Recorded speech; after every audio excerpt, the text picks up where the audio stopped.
अस्सलाम वालेकुम नाज़रीन, क्या हाल है। मैं उम्मीद करता हूँ आप लोग खैर आफियत से होंगे। आप लोगों की आफियत खैरी मतलूब है। नाज़रीन, मैं आपका host summer Gondal, food scientist and nutritionist. नाज़रीन, यहाँ आज आपको एक मिसाल देनी है, उससे आपको समझ आएगा कि मैं आपका ध्यान किस चीज़ की तरफ लाना चाह रहा हूँ। नाज़रीन, इंडिया को कहते हैं diabetes capital of the world, यानी कि दुनिया में सबसे ज़्यादा ज़ियादतीस के शुगर के जो मरीज़ हैं वो कहाँ पर हैं? वो इंडिया में हैं। तो अब आप सोच रहे होंगे मैं आपको इंडिया का क्यों बता रहा हूँ? क्योंकि नाज़रीन, पाकिस्तान और इंडिया में कोई ज़्यादा फ़र्क नहीं है। हम एक तरह की खुराक खाते हैं, एक तरह का हमारा स्ट्रेस लेवल है, एक तरह की हमारी बिज़नेस और एक तरह की हमारी ज़बान है।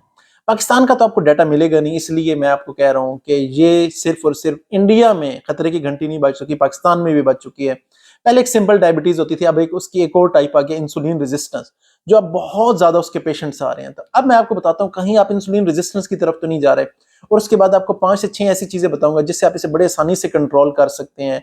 और आजकल तकरीबन हर तीसरे से चौथा बंदा जो शुगर का मरीज हो रहा है उससे अपने आप को बचा सकते हैं। सबसे पहली बात क्या है नाज़रीन, अगर आप सोकर उठते हैं, कुछ किए बगैर भी आपको लगता है यार मुझे शदीद थकावट हो रही है, फिर आप फील करते हैं कि यार मुझे बहुत ज्यादा भूख भी लगती है और बहुत ज्यादा प्यास भी लगती है, ये इसकी सेकंड चीज बताइए। इसके बाद आप फील करते हैं कि यार मैं इतना खाता भी नहीं हूं और मेरा वजन भी इंक्रीज हो रहा है, तो ये भी यहाँ एक खतरे की घंटी बजना शुरू हो जाती है कि फिर आपका वजन इंक्रीज क्यों हो रहा है, ये हो रहा है इंसुलिन रेजिस्टेंस की वजह से।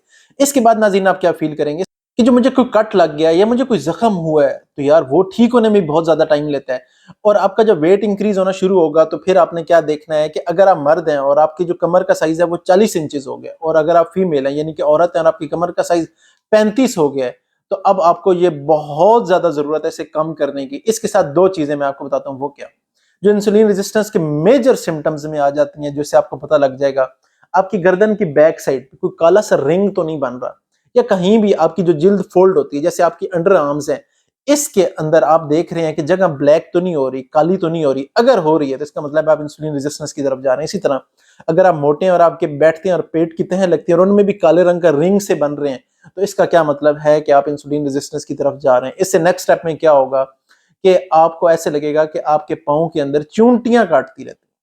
तो नाज़रीन, ये मैंने आपको तरतीब बता दिया, अगर इस तरतीब में आप अपने आप को पा रहे हैं, देख रहे हैं, तो इसका मतलब है कि आप इंसुलिन रेजिस्टेंस यानी कि ज़ियादतीस यानी कि शुगर की मर्ज की तरफ जा रहे हैं। अब मैं आपको 5 से 6 चीजें बताता हूँ जिससे आप इन चीजों को रेगुलर डाइट में ऐड करेंगे तो आप कंट्रोल कर सकते हैं। सबसे पहला क्या है? Apple cedar vinegar. मैं आपको नहीं कहता कि आपने अमेरिकन गार्डन का लेना है, आप लोकली मेड, पाकिस्तान में रहते हैं, इंडिया में रहते हैं, कहीं भी रहते हैं, वो सेब का सिरका लें।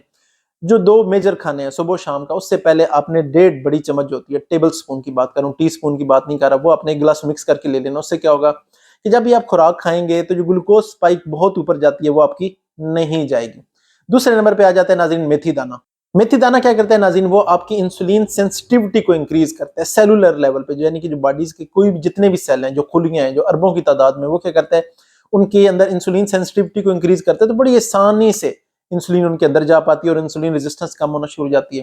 नाज़रीन, नेक्स्ट चीज आ जाती है जिंजर यानी कि अदरक। इसके अंदर जिंजरोल होता है। नाज़रीन, वो क्या करता है? वो जो ब्लड के अंदर ग्लूकोज सर्कुलेट हो रहा है वो उससे क्या करता है कि उसकी अमाउंट को कम रखता है। इसके साथ साथ नाज़रीन आपने क्या करना है कि जौ को अपनी खुराक का हिस्सा बनाना है। एक तो उसके अंदर फाइबर बहुत ज्यादा होता है, दूसरा उसके अंदर बीटा ग्लूकेन होता है।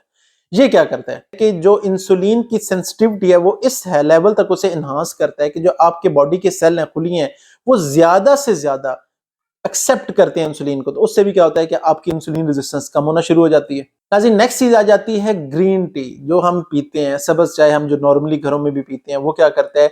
ये आपका HbA1c के लेवल को भी रिड्यूस करता है, यानी कि जो 3 महीने का हम टेस्ट करते हैं ना कि कहीं आपको डायबिटीज तो नहीं है, ये उससे भी रिड्यूस करता है। और फास्टिंग ग्लूकोज को भी कम करता है। फास्टिंग यानी कि आप जब सुबह उठते हैं तो आप देखेंगे कि आपका अगर पहले नॉर्मली 100 रहता था, जब सुबह उठ के अपनी आप ग्लूकोज लेवल चेक करते हैं तो अब वो क्या होगा कि 90 या इससे भी कम होगा। इसी तरह दारचीनी का अगर आप रेगुलर इस्तेमाल करते हैं, आप पानी में भिगो के रखते हैं, एक गिलास के अंदर वो पानी पीना शुरू करते हैं, तो आप फील करेंगे कि वो भी जो फास्टिंग ग्लूकोज है उसे कम करता है। तो नाज़रीन, ये जो 6 चीजें मैंने आपको बताई हैं, जिनमें कौन कौन सी चीजें आ जाती हैं, सबसे पहले जाता है सेब का सिरका, फिर अदरक, फिर मेथी दाना, फिर दारचीनी, सब्ज चाय और जौ। अगर ये अपनी डाइट का हिस्सा बना लेंगे तो आप फील करेंगे कि आप शुगर के मर्ज से अब दूर की तरफ जा रहे हैं, आप उसके नजदीक नहीं आ रहे।